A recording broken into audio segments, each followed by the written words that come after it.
A grand welcome for the Emir of Qatar. Sheikh Tamim bin Hamad Al Thani, surrounded by hundreds of people as soon as his plane landed at the airport. And at the waterfront in Doha's city centre, his people came out in the thousands to welcome a leader they have rallied around since the Gulf crisis began a few months ago.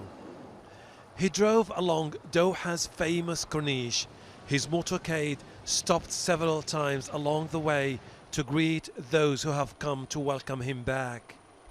What you saw was a national festival, a nation united behind its leader.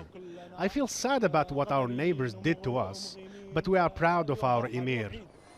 Sunday's turnout is in stark contrast to what some regional media have reported about a Qatari leadership that's out of touch with its population.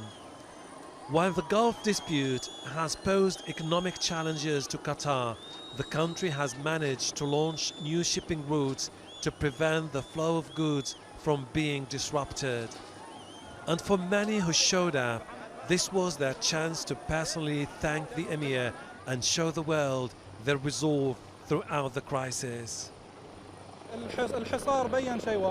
Despite the blockade, we showed the world we are united, and with that resolve, we can overcome all the crises.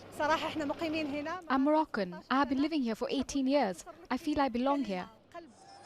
This was the first time the Emir left Qatar since the crisis began.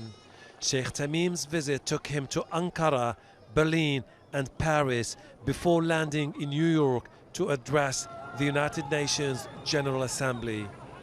Kuwait and the US have been trying to convince all the parties to negotiate an end to this dispute.